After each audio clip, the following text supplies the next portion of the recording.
Awesome. Raise your hand if you had dinner last night. Raise your hand if it was good. Wow. Raise your hand if you had breakfast. Yeah? And the clothes that you're wearing today, are they the same clothes that you wore yesterday or different clothes? Different. They're different, yeah. Raise your hand if you have a mom or a dad or a family member that tucks you in at night before you go to bed. And one more question. Raise your hand if you have clean water to drink whenever you want it. Yeah? Do you drink out of the water fountain at school? Yes. Yeah. I want you to know that because you have all of those things, or even just one of those things, you are so lucky.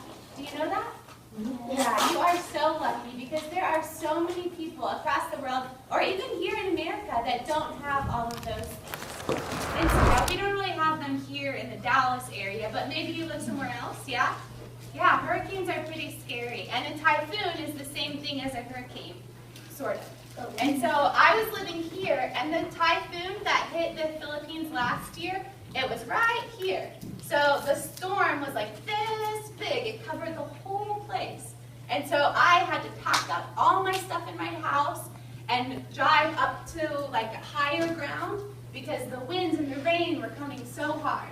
But we were super lucky shore lines. Are you ready? Okay, we're going to practice. I'm going to say, Mayong hapon sa tanan. And you're going to say, Mayong hapon. Practice. Mayong hapon. Mayong hapon. Mayong hapon sa tanan. Mayong hapon. No? So this means good afternoon. So I'm saying, good afternoon, everyone. And you are saying, good afternoon. Let's try again. Mayong hapon sa tanan. Mayong hapon. One more time. Mayong hapon sa tanan. Mayong hapon. Oh, good job. This, kamusta mo karon? I'm asking you, how are you today? Kamusta mo karon? Your answer, I'm assuming that you're good today. Your answer is maayo man, salamat. Try. Mayong man salamat. Try again. Mayong man salamat. Is this English or Bisaya?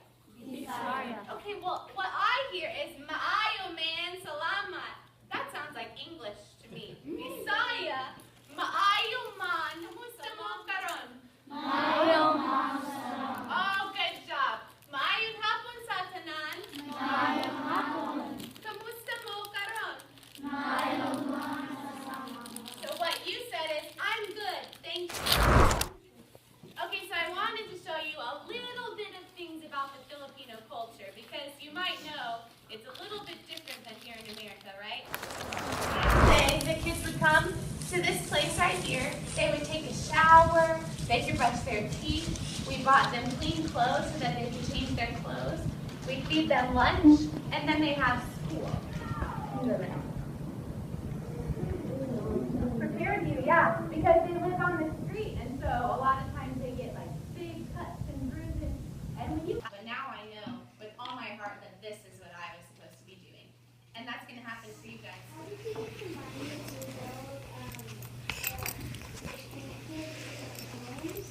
Yeah, so actually I have to, because I don't technically have a job because that's in a different country, I'm what's called a missionary. So I have to ask churches and like other people if they will donate money to me so that I can help the kids. Yeah. Where would they go, like, after dinner and sleep? Like, would they be, like, besides the street? In like the alley, so behind buildings, or sometimes a lot of my kids, there's a big bridge and they sleep like under the bridge. Yeah. Actually, the Philippines is kind of like Indian street too. Yeah. Yeah, like the markets are kind of like. Yeah. Actually, a lot of the markets in other countries look pretty close to that. Yeah. It's kind of cool, right? Yeah. Yeah. Me? Yeah. It looks like the kids are so excited to be in the center in the video. Yeah.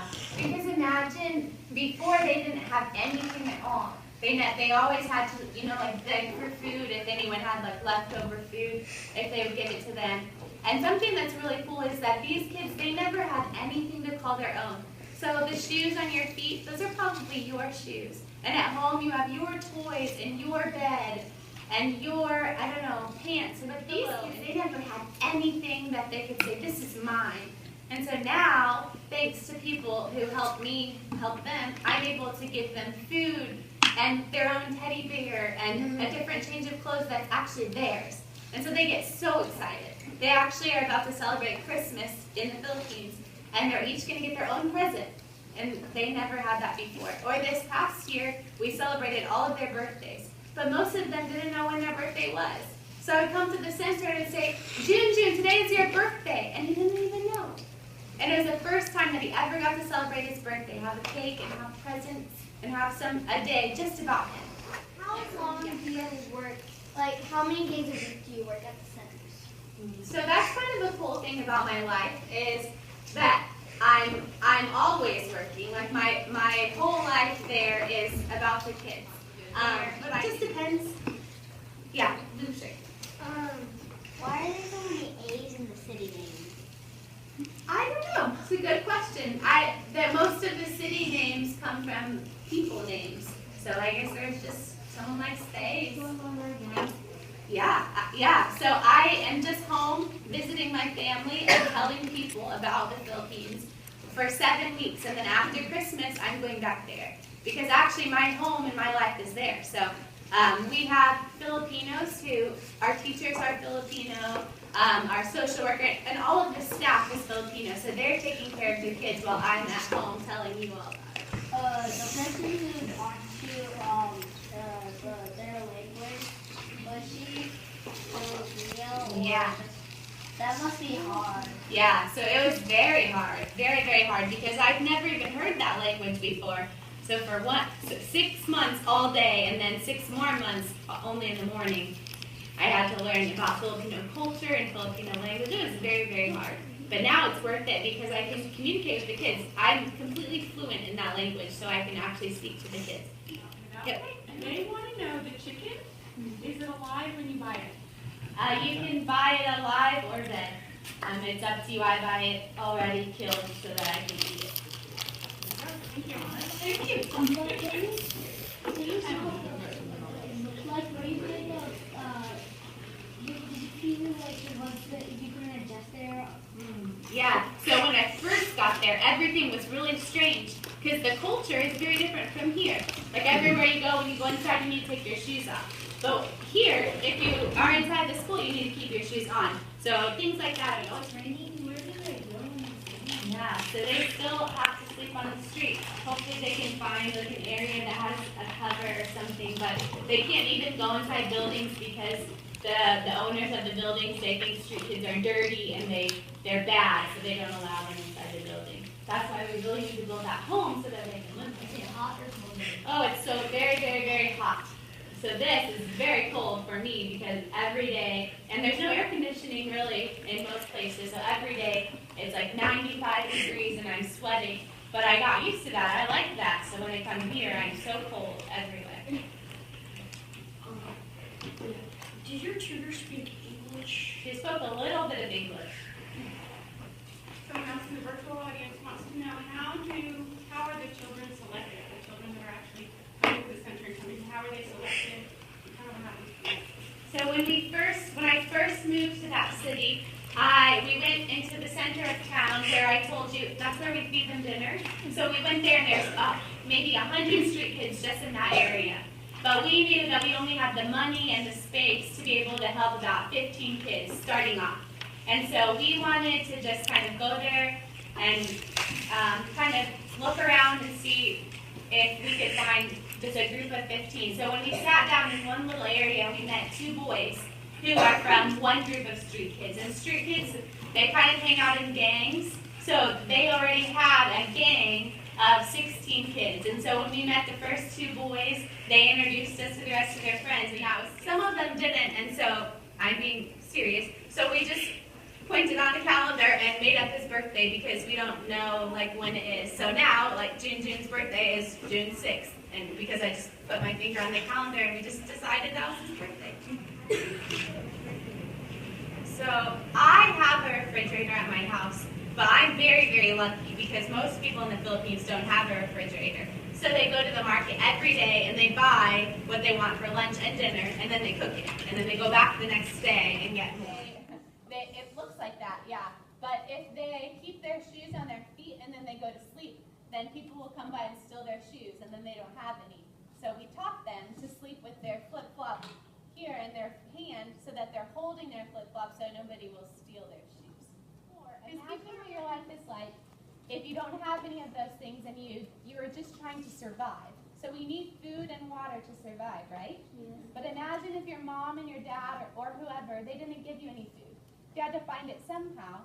So sometimes my kids don't make the best decisions. So they're so very hungry, so they go into a store and they steal the food because they don't have any other way to get food. It's still wrong, right? Yeah. It's wrong to steal. But they're doing it because they're hungry, which that's a great time for them to take a shower because they don't have a home or a bath to go to. So they take off their shirt, they keep their shorts on sometimes, and they take a shower in the rain because that's how they can get going? Like, what kept you going? Why'd you not just quit? I didn't quit because if I didn't know the language, then I could never do what I do with these kids. So I could give them food, but then I couldn't talk to them.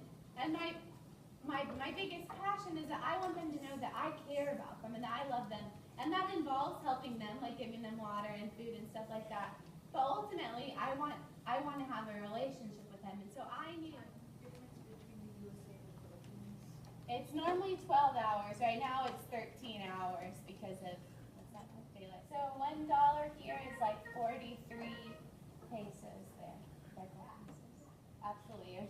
If you notice in the video at the beginning, some of the boys were like helping a car to park. So that's how they earn money. Every time they do that, someone gives them 5 pesos. And so they save it until they have enough to buy some chips or something. Yeah, so if you notice that those kids look a little bit different than you guys, and they look a little bit different than me.